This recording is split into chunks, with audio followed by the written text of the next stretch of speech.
গৃহ ছাড়ার পূর্বে তুমি বলেছিলে তলোয়ার একজন দস্যুর হাতে আর একজন সৈনিকের হাতেও থাকে। তাহলে একজন সৈনিক নিজের কর্তব্য পূরণ করার জন্য এখন দস্যু হয়ে যাবে? সৈনিকের ধর্ম পালন করার জন্যই দস্যুদের কাছে আশ্রয় নিয়েছি। পুরুর ভবিষ্যৎ আমার দায়িত্ব, আর পুরু তার নিজের অধিকার অবশ্যই পাবে। আমি একজন পিতার সঙ্গে কথা বলতে চাইছি, আর তুমি একজন সৈনিকের দায়িত্ব থেকে বেরোতেই পারছো না। আমি পুরুর নয়, আমাদের পুত্র হস্তির ভবিষ্যতের কথা বলছি।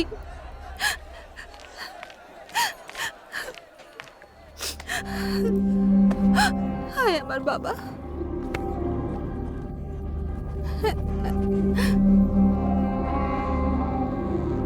এক স্বামীর উদ্দেশ্যের জন্য স্ত্রী তার নিজের সবকিছু বলিদান দিতে পারে, কিন্তু এক পিতার বলিদানের জন্য পুত্রের ভবিষ্যৎই যদি নষ্ট হয়ে যায়, তা কোনো মাতাই মেনে নিতে পারে না। সম্পূর্ণ ভারতের রক্ষক হওয়া পুরুর নিয়তি, আর হস্তির ভবিষ্যৎ পুরুর নিয়তির সঙ্গে জুড়ে আছে। তুমি বুঝতে পারছো না কেন? হস্তি সেই সম্মান পাবে, হস্তি তাই হবে রাজা বম্নির কাছে আমি যা ছিলাম। হস্তি পুরুর ডান হাত হবে, পুরুর ঢাল হবে। পুরুর ঢাল হবে, পুরুর নিয়তির সঙ্গে যুক্ত হবে, ও ডান হাত হয়ে থাকবে। কিন্তু আমাদের পুত্র হস্তির কি হবে? দস্যুদের মধ্যে বড় হয়ে কি ভবিষ্যৎ পাবে আমাদের পুত্র? ভেবেছো তুমি?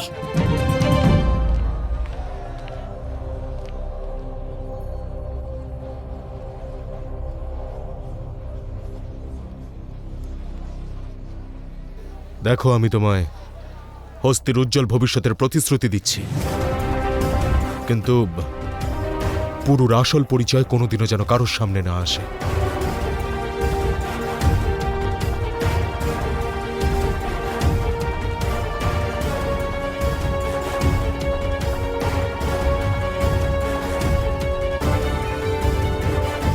ঠিক আছে আর্য, একজন স্ত্রী তার স্বামীকে কথা দিচ্ছে, পুরুর সত্য কেউ জানতে পারবে না। কিন্তু একজন মা চাইলেও এই বালককে সেই স্নেহ দিতে পারবে না যার জন্য তার পুত্রকে দস্যু সমাজে বড় হতে হচ্ছে।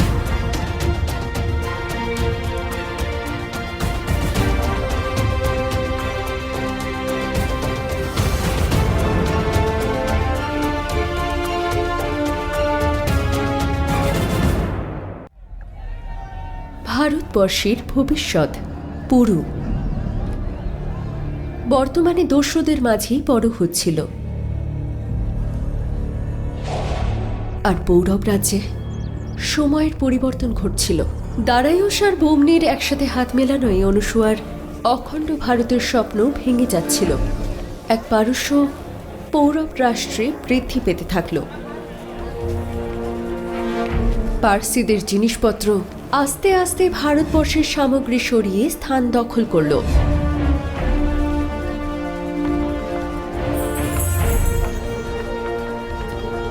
কাল যে ব্যবসায়ী ছিল সে আজ অধিকারী হয়ে গেল। এখন ব্যবসার আধার বিশ্বাসের বদলে মুদ্রায় পরিমাপ হতে শুরু হলো। ভারতের সম্পত্তি আমার ধারা বেয়ে পারস্যের দিকে এগোতে থাকল।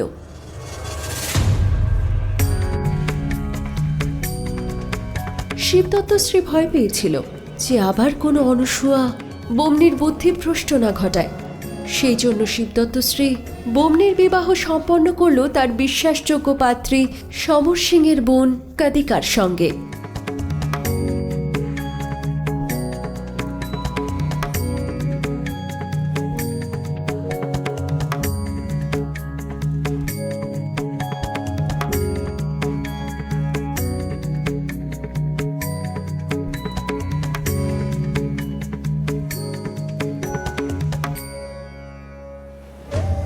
সময় বয়ে চলল। ব্যবসা করতে আসা দারায়ুষ পারস্যে রাজত্ব করতে ফিরে গেল। অন্যদিকে ভারত দখল করার যে স্বপ্ন অলিম্পিয়া ধীরে ধীরে আলেকজান্ডারের মনের মধ্যে গেঁথে দিচ্ছিল।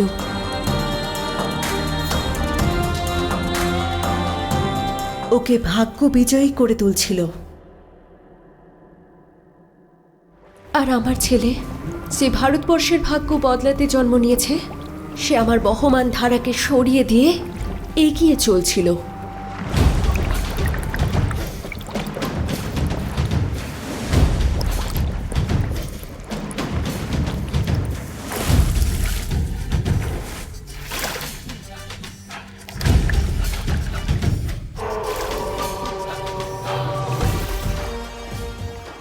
পুরু, কড়া পাহারা আছে। একসাথে আক্রমণ করলে জয় আমাদেরই হবে। একসঙ্গে সিংহ যদি হাতিকে আক্রমণ করে তাহলে সিংহও পরাজিত হয়। একসঙ্গে আক্রমণ করলে একসঙ্গে ধরাও পড়ে যাব। আমাদের আলাদা আলাদা দিক থেকে আক্রমণ করতে হবে।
আমি ওই সম্পদ নিতে না যাচ্ছি। হস্তি, আমার ষষ্ঠ ইন্দ্রিয় বলছে যে এটা একটা ফাঁদ।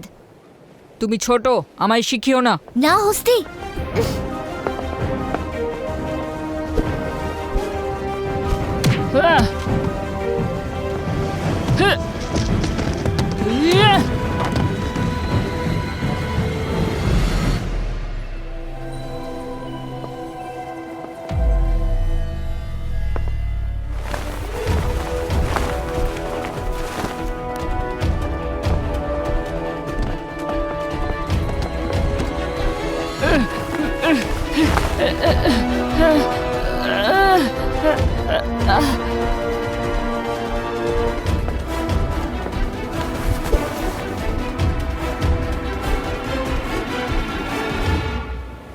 ধরা পড়ে গেছে দস্যু।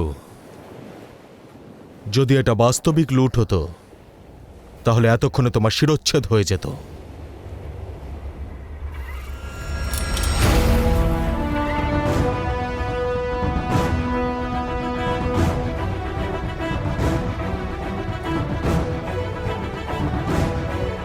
দস্যুদের সামনে কম, পেছনে বেশি দেখা উচিত বাবা। যদি এটা বাস্তবিক লুট হতো তাহলে তোমারও গর্দান বাঁচত না বাবা।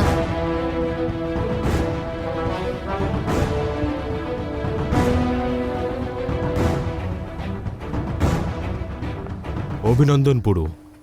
পরের অভিযানেও দলের নেতৃত্ব তুমিই দেবে। পুরু কেন? আমি কেন নয় বাবা? আমিও তো তোমার পুত্র, আর পুরুর থেকে বড়। কাজের জায়গায় সেই বড় হয় যে দলকে নেতৃত্ব দিতে পারে। হস্তি আর সুমের, তোমাদের দুজনের জন্য আজ এই কাজটা বিফল হতে চলেছিল, তাই তোমরা দুজনেই শাস্তি পাবে। শাস্তি? আমি দস্যু রানীর পুত্র, শাস্তি দেওয়া আমার অধিকার, আর নেতৃত্ব দেওয়াও। নেতৃত্ব করার আগে দলের সদস্য হতে শেখো। দলের পরিকল্পনার বিপক্ষে গিয়ে একা কিছু করতে যেও না। এটা তো শুধু অভ্যেস ছিল। যদি বাস্তবে এরকম হতো তাহলে এই ভুলের জন্য তোমাদের অনেক বড় মাসুল দিতে হতো।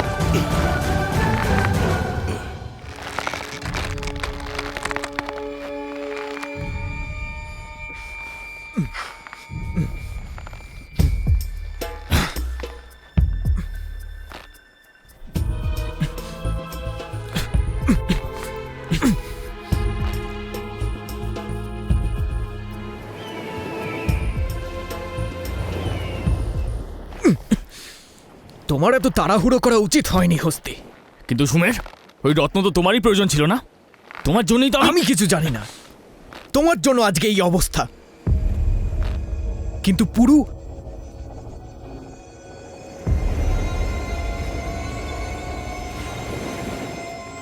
এই পুরু গেল কোথায় জানি না। কিন্তু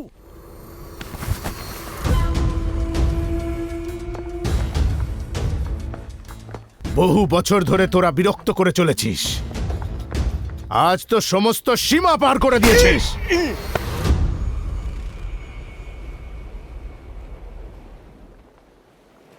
এই হিরে তোমাদের দেশের সবচেয়ে অমূল্য আর দুর্লভ হীরা, এতটাই মূল্যবান যে কয়েকটা দেশের রাজাকে কিনে ফেলা যাবে। আর এইটা তোমাদের শাহজাদা কনিষ্কের তরফ থেকে উপহার এসেছে আমাদের পারস্যের রাজা দারায়ুসের জন্য। আর তোরা আমি এখানে উপস্থিত থাকা সত্ত্বেও এটাকে চুরি করার চেষ্টা করেছিস। শেষ করে দাও এদের। দাঁড়াও,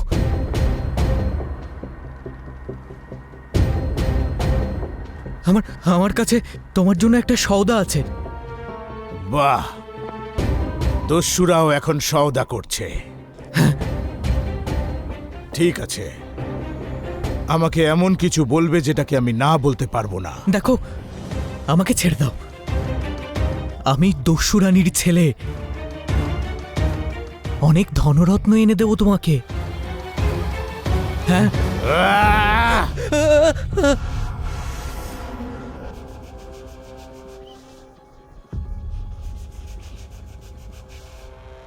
মনে হচ্ছে মৃত্যুকে সামনে থেকে দেখে মাথা খারাপ হয়ে গেছে তোদের।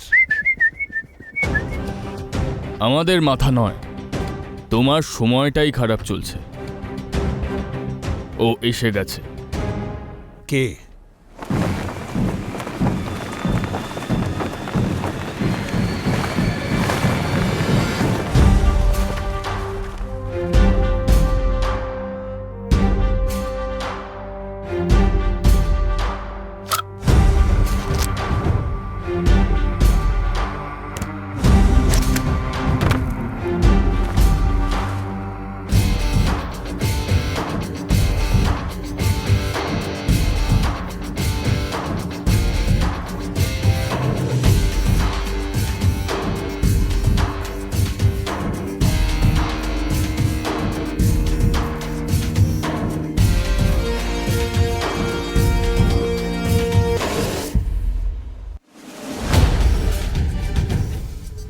মাত্র একজন,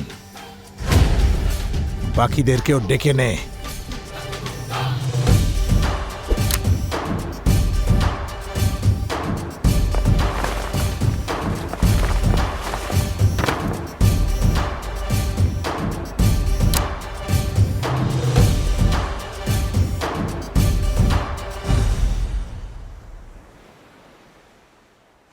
সূর্য একটাই হয়, আর যখন উদয় হয় তখন লক্ষ তারা ঢেকে যায়।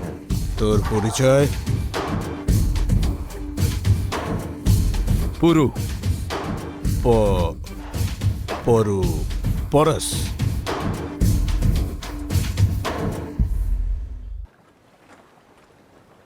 ভালোবেসে যেটাই বলো, মানে তো একই দাঁড়ায়।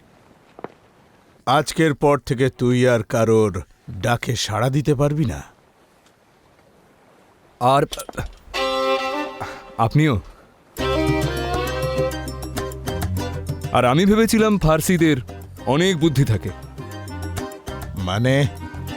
মানে হচ্ছে যে আপনার এই অমূল্য রত্নটি এই দুজন চুরি করেছে, আর আপনি আমায় মারতে চাইছেন কেন?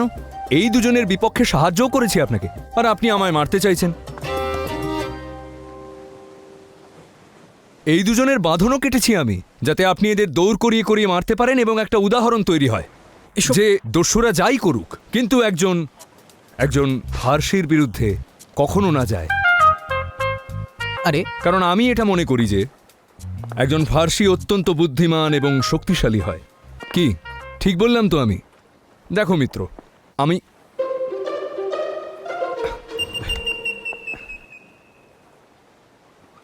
আপনি আগে একে মারুন, একে। এই আমার ভাই আমার একটাও কথা শোনে না, মারুন একে। কি কি পুরু কি? ঠিক আছে, আমারই তো ভাই, আমি না হয় বুঝিয়ে নেব। একে ছাড়ুন, একে মারুন। আমার ভাইকে বিগড়েছে, মারুন একে। হ্যাঁ কি? হ্যাঁ একেও আপনি কি মারবেন?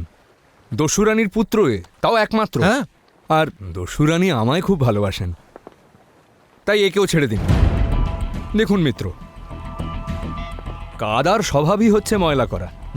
এবং আপনার মতন একজন বুদ্ধিমান ব্যক্তি কাদায় নিজের পা দেবে কেন? হ্যাঁ, আর এই অসভ্য নোংরা ময়লা দস্যু, তাদের রক্তে আপনি এই দামি ফার্সি পোশাক কেন শুধু শুধু নষ্ট করতে যাবেন? ছাড়ুন এদের। আর ফার্সিরা তো অত্যন্ত বুদ্ধিমান এবং শক্তিশালী হয়, তো ব্যবহার করুন সেই বুদ্ধি। অবশ্য আপনার এই যে রত্নটি, বাহ, অদ্ভুত। মূর্খ এই দুজন। পুরো একেবারে মূর্খ এই দুজন, যে সাহস করলো এই রত্ন চুরি করার, তাও আবার আপনার থেকে। ভাবুন, পুরো হিরে। তবে এটা তো এখন ফেরত পেয়েই গেছেন, তো আপনি এটা আপনার কাছেই রাখুন, আর আমায় এই দুটো পাথর ফেরত দিয়ে দিন। ব্যাস, অনেকটা সময় নষ্ট করে দিয়েছিস তুই আমার। এবার তোকে তোর মৃত্যুর সঙ্গে দেখা করাই। এই, আরে ঠিক আছে, মেরে দেবেন, কিন্তু তার আগে আপনার এই রত্নটি তো নিন। নিন নিন।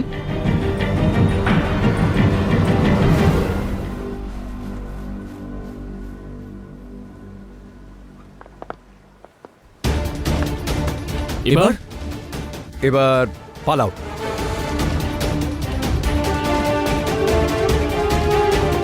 ঝাঁপ দাও, যাও, খোঁজো ওটাকে। দস্যু, পরশ।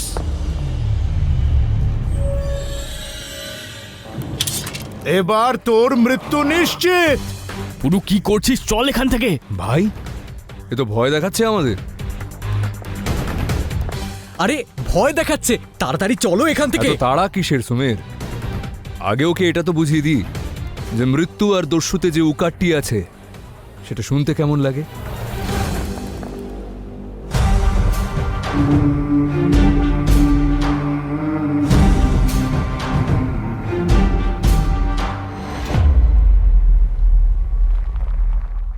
আজ পর্যন্ত কখনো শুনিনি যে দস্যুদের কোনো সততা বা কোনো ধর্ম থাকে। দেশ তো থাকে। খুব শীঘ্রই তোমাদের মাতৃভূমি ফার্সিদের পায়ের তলায় থাকবে। দুটি বিষয়ে আমি অত্যন্ত ক্রোধিত হই: ফেলে দেওয়া অন্ন